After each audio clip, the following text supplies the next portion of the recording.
Welcome back to Calculus 1. In this lecture, we're going to cover maximum and minimum values.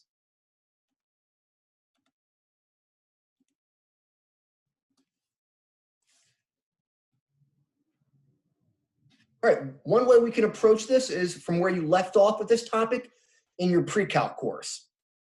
So you might recall that there's two types of maximum and minimum values. The first type, what are called the local maximum values, which are the peaks and valleys in the graph.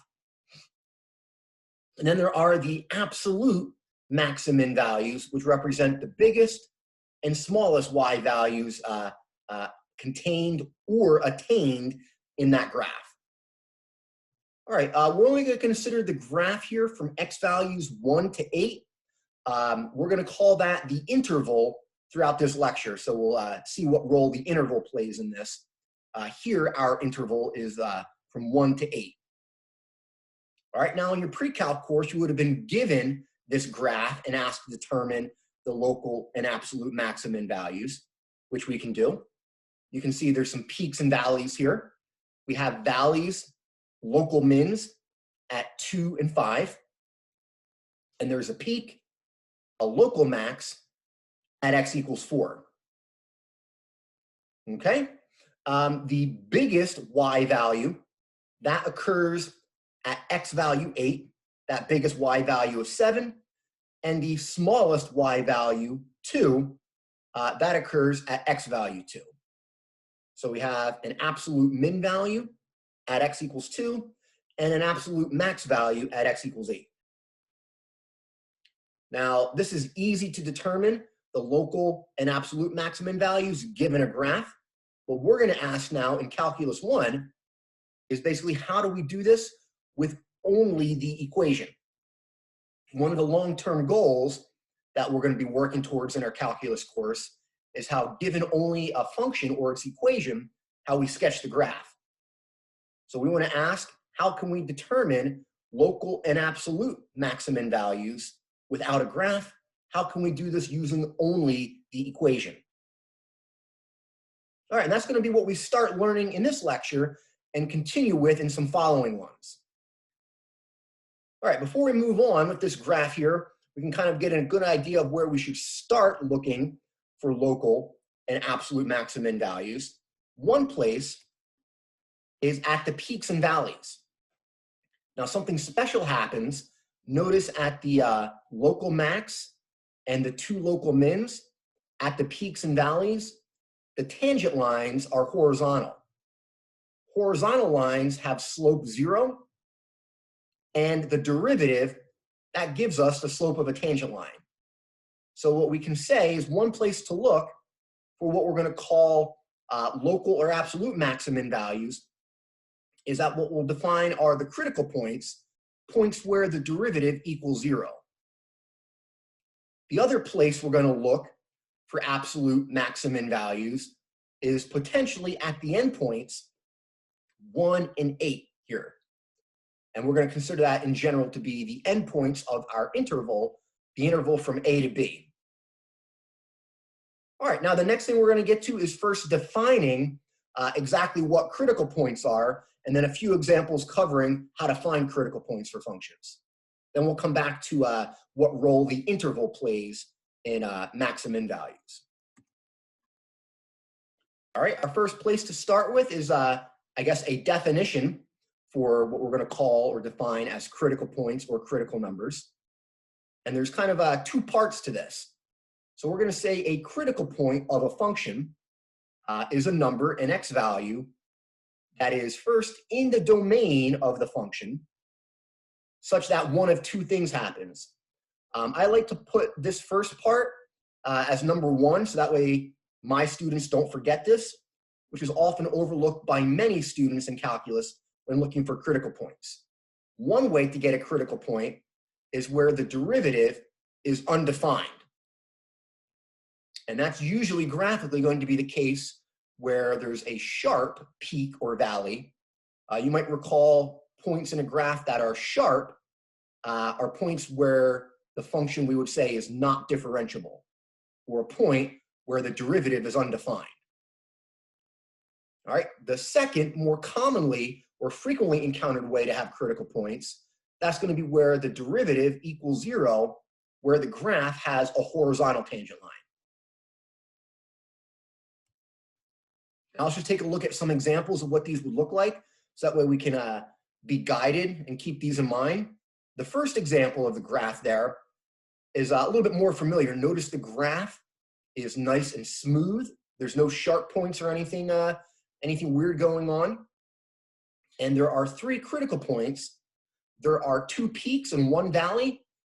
At each of those peaks and valleys, there's a horizontal tangent line. So that first graph has 3 critical points. There's 3 points where the tangent line has 0 slope, or a horizontal tangent line. All right, the second graph there is not smooth. And at that sharp point, that would also give us a critical point. It does look like a valley, but it's not a smooth bottom or smooth valley. So we have a critical point in the second graph. That is because the derivative is undefined. Now we'll be using these ideas of critical points to come back to sketching graphs like this once we go further in the course. All right, so keep in mind there's 2 ways to get critical points: where the derivative becomes undefined and where the derivative equals 0. Let's take a look at a few examples on, given a function, just finding the critical points. All right, we'll go through part A together, and then I'll turn it over to you to make an attempt at parts B, C, and D, which are a little bit more work. Now, finding critical points has a few nice simple steps to it. Pretty much most questions at this point in our calculus course are going to involve finding a derivative. So if you have no idea what to do for a question, start off, calculate a derivative. That's our first step here. To kind of to make the finding the critical points go as simply as possible, a good second step is to always try to simplify your derivative. And then once you have simplified your derivative, you can jump straight to our 2 criteria for critical points. See where the derivative becomes undefined. That's usually due to division by 0. And then set the derivative equal to 0 and solve that for the values of x that make that derivative equal 0. All right, let's take a look at part A together. To find the derivative of this function, we only need the power rule. So we should get a pretty simple derivative here, 12x squared plus 12x minus 72. This is a polynomial which is always defined. So there's no possibility for, think of ways for a function to be undefined, division by 0 or square roots of negative numbers. That doesn't happen here since there are no fractions. So we want to look at the second criteria where the derivative equals 0. All right, if you set that whole derivative equal to 0, you get this, which looks like a quadratic equation. The second step of simplifying might have been to fully factor that expression, the derivative, before moving forward. We can do that here. It fully factors. Factor 12 out from everything, and then factor x squared plus x minus 6, what's left over. That will factor completely as x minus 2 times x plus 3. Now, since that's factored and equal to 0, recall some basic ideas from algebra. Set each factor to 0, and then solve. So we get 2 simple linear equations here. X minus 2 equals 0, and x plus 3 equals 0. Solving each of those, we get values for x as 2 and negative 3. Each of those x values, that's going to be what we call a critical point, a point at which the derivative equals 0. All right, at this point, pause the video, give an attempt at parts B, C, and D. They're going to be a little bit more work since they're all going to involve combinations of product, quotient, and chain rules. We'll check in a few minutes.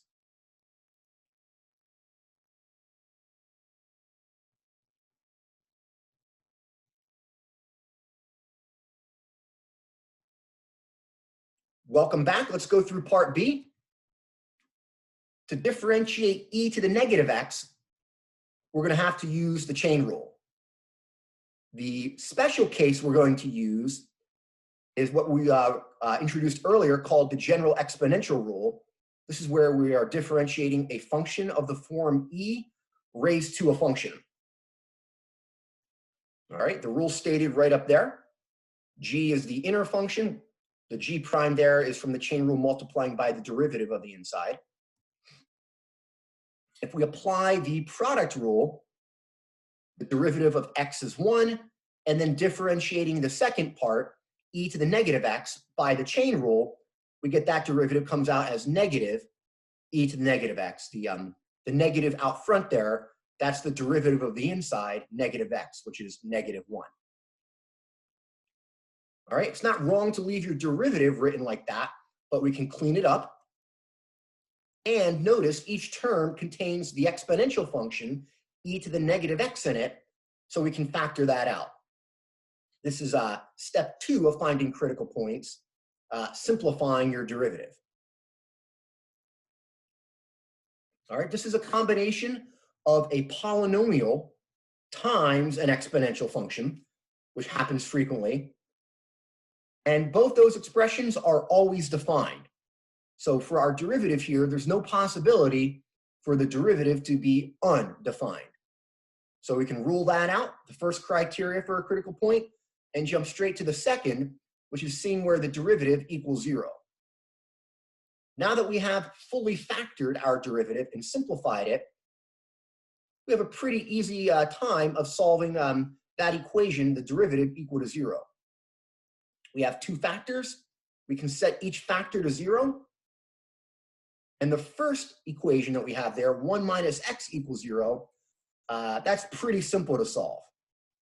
The second equation, e to the negative x equals 0, that requires a little more thought. All right, and as it turns out, e to the negative x equals 0, that equation has no solutions.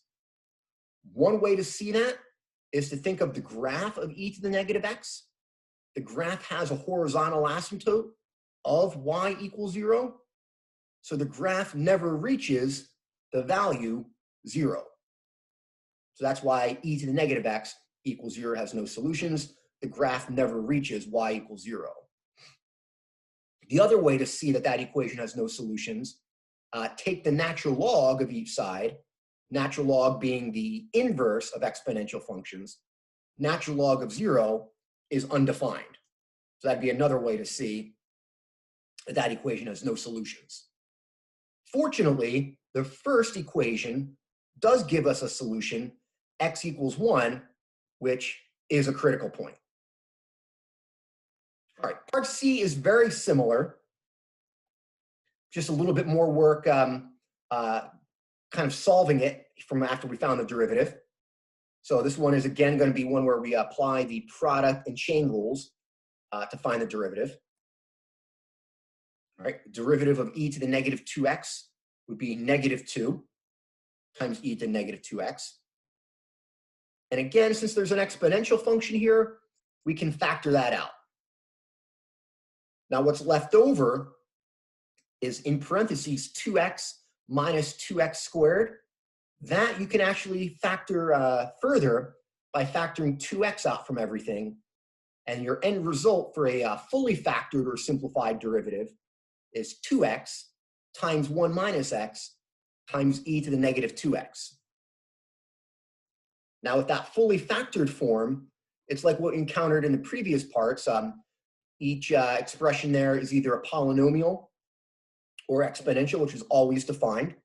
So we can just worry about seeing where that expression equals 0.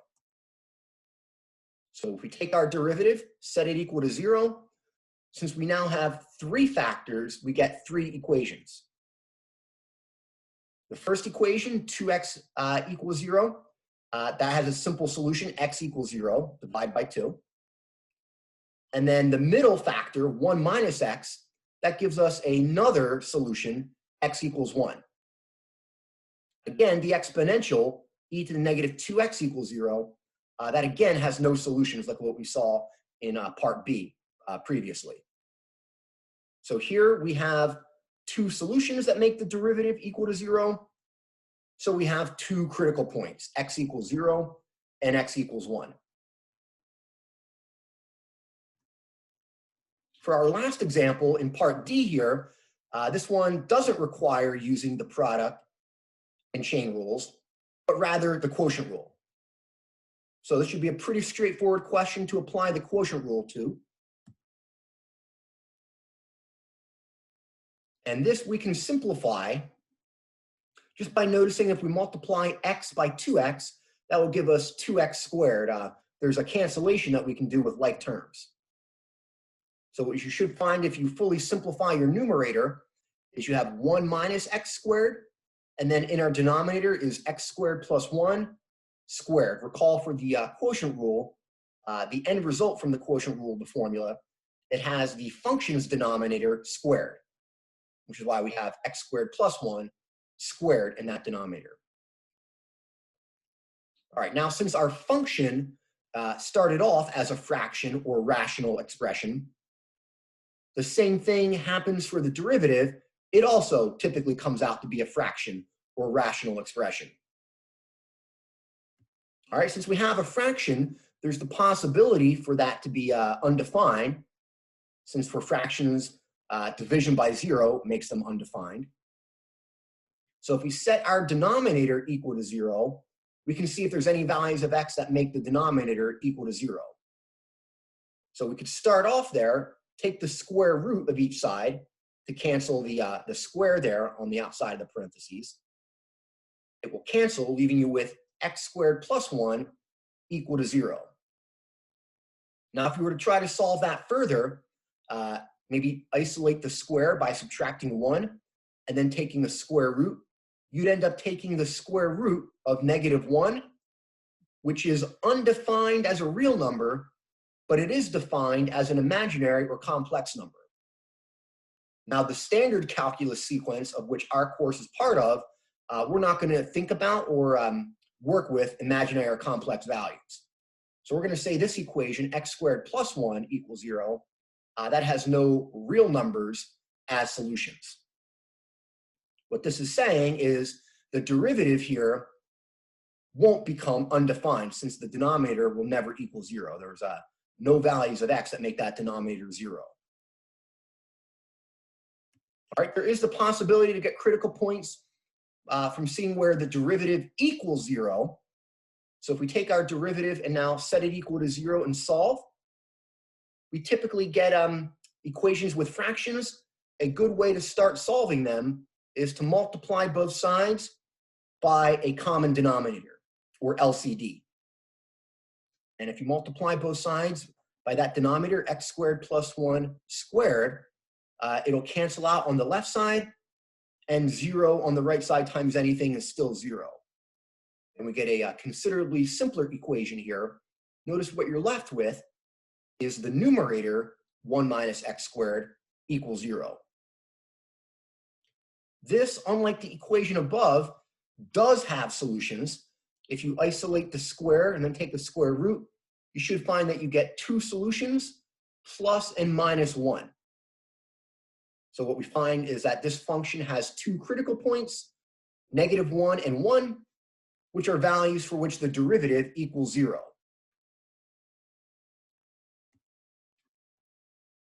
All right, before we get to the second topic, finding all absolute maximum values, we have to go back to see what role the interval plays in this. Now let's kind of review, or I should maybe kind of go through an important idea I want everyone to keep in mind, which is that the interval plays a role in the absolute maximum values. So let's take a look at two graphical examples to see this. On the left side and right side, we have the same equation, x squared, or same graph. What's different is the interval. The graph on the left deals with the interval of x values from -infinity to infinity, all real numbers. The graph on the right deals only with x values between -2 and 2, which are both included. Now, it's the same function, but different intervals, what role does that have in these functions' absolute max and min values? Well, the graph on the left has an absolute minimum, which occurs at x equals 0. But notice since the graph keeps opening upwards, since it's a parabola, there is no biggest y value. There's no absolute maximum. Now, if we change the interval from negative infinity to negative 2 to 2, notice what happens is we do have an absolute maximum here. The absolute maximum value is 4, and that occurs at two x values, negative 2 and 2. The only difference between these two examples is the interval, and while it's the same function, a different interval gives you different absolute max and min values or possibilities for them. So keep that in mind. It's not only the critical points that matter in absolute max and min values, but also the interval. We're going to pull this all together to what's called the extreme value theorem. And this is a kind of a central idea that guides us through the rest of this lecture. And there's this standard version that's stated here as encountered by any student in a Calc 1 course. And it starts off with two simple conditions. If we have a continuous function on a closed interval a to b. So think a continuous function, there's no breaks, gaps, or holes in the graph. And a closed interval is one that contains both endpoints. Both a and b in the interval notation there are written with brackets. Brackets indicate inclusion of the endpoints. Now what the extreme value theorem says is if the function is continuous on a closed interval, then there is an absolute max and an absolute min somewhere in that interval. This is what's called in mathematics as an existence theorem. It tells you that something exists. Here, it's that the absolute maximum and absolute minimum values exist. What this theorem doesn't tell you is how to find them, only that they exist. All right, the two pieces we need to guarantee the existence of the absolute max and mins are that the function be continuous and the interval is closed. Both endpoints are included. Now, before we get to the examples, just to kind of give some justification for why the extreme value theorem is true or why you should believe it, let me have you sketch any continuous function on the interval from 0 to 10. So pause the video, maybe sketch one or several different graphs of continuous functions, and on your graph, identify the absolute max and absolute min. Every single continuous function will have an absolute max or min value on that closed interval, 0 to 10. So pause the video, sketch one or several graphs, and we'll take a look at several possibilities.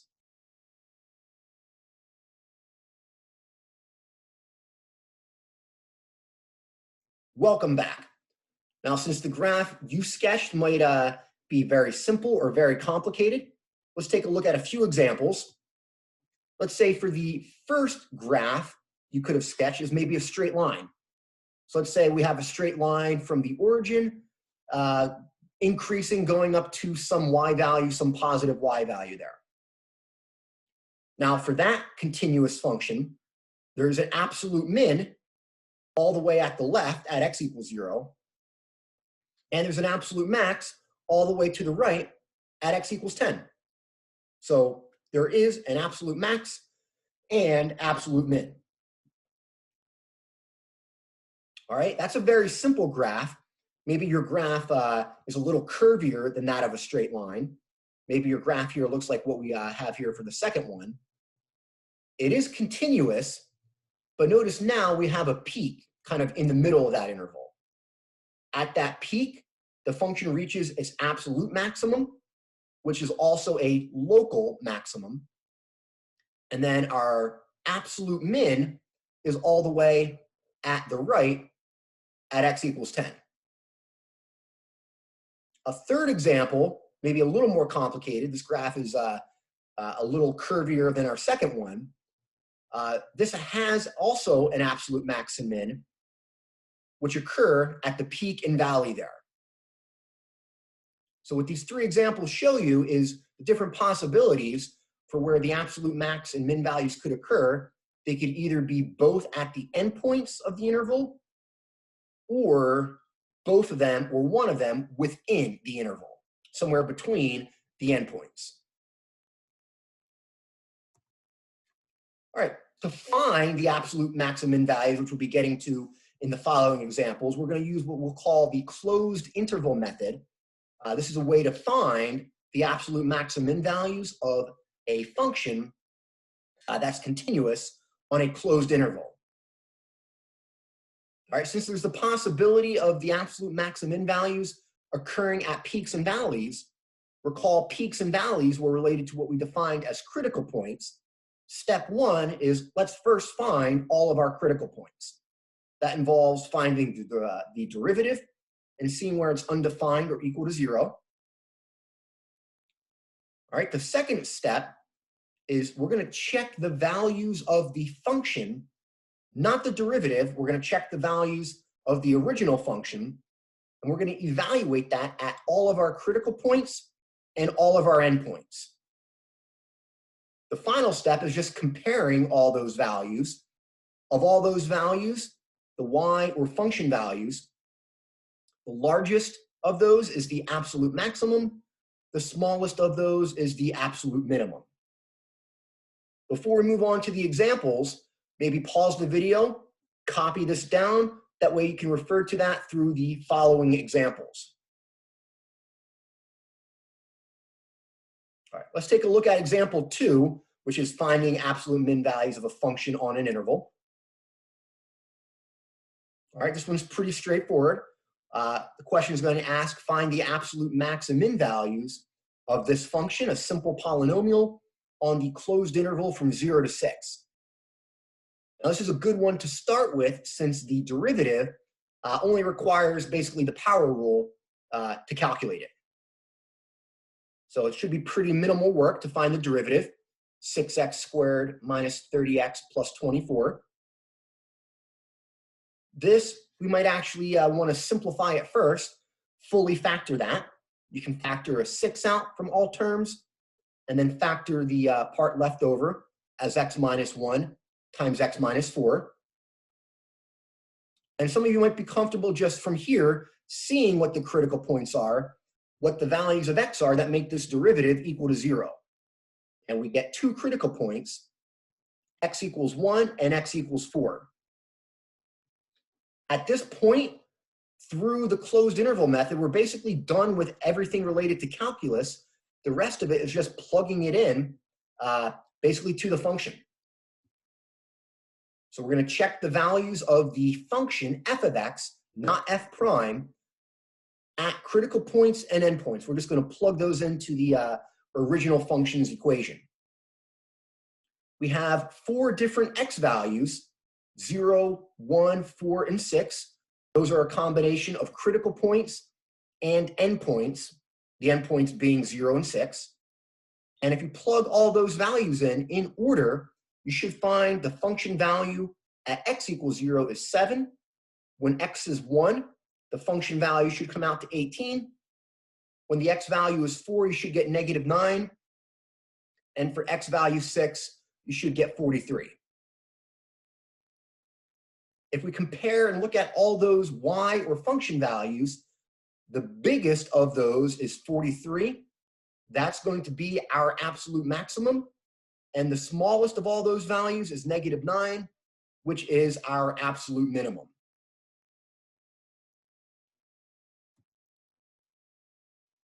All right. At this point, you might want to pause the video to give an attempt at our third and final example here.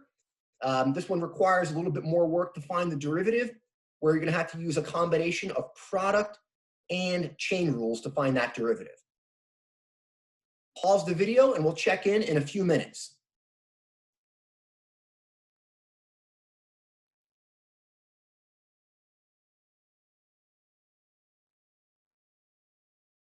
Let's go through our final example for this lecture. All right, using a combination of product and chain rules. The product rule should be straightforward. Differentiating e to the negative 2x. You can apply the chain rule. We're going to use the special case called the general exponential rule, which we've used in several examples previously in this lecture. All right, differentiating e to the negative 2x, you should find that you get negative 2, that being the derivative of the inside, and then times that original exponential function. Now, we're going to want to simplify this, factor the exponential out, and we have a part in parentheses 1 minus 2x. As we saw in parts B and C of example 1, we only have to worry about the part in parentheses since the exponential part is never going to equal 0. So if we set that derivative equal to 0, the part in parentheses 1 minus 2x, when that equals 0, that occurs when x is a half. So here we get one critical point, x equals positive 1/2. All right, so we have 3 values here. We have 2 endpoints, 0 and 1, and 1 critical point.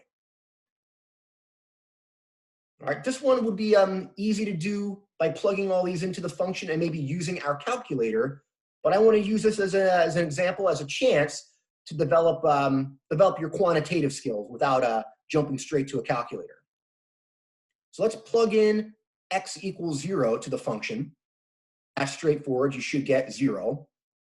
And when you plug in x equals 1/2, notice in that exponent of the exponential is negative 2x.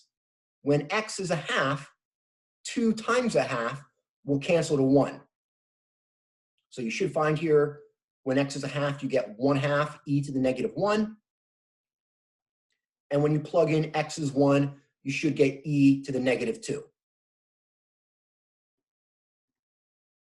Now, to make use of some quantitative ways to determine which one is bigger or smaller, let's rewrite those negative exponents as factors in the denominator. You might recall negative exponents, you can rewrite them as factors in your denominator.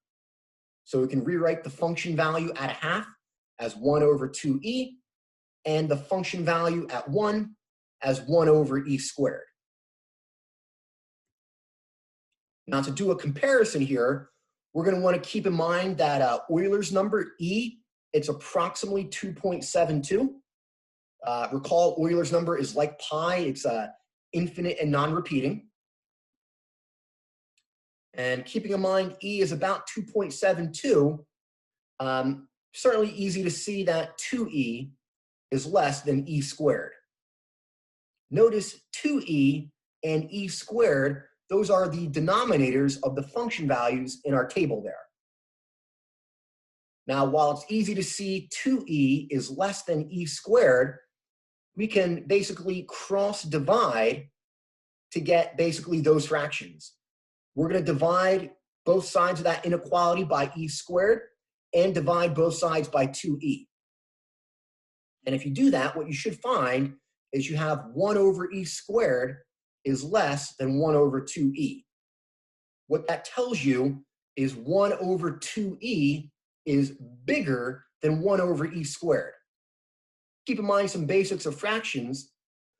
When you have a smaller denominator, the fraction is bigger. So what we find here is our absolute maximum occurs at x equals 1/2, and our absolute minimum occurs at x equals 0.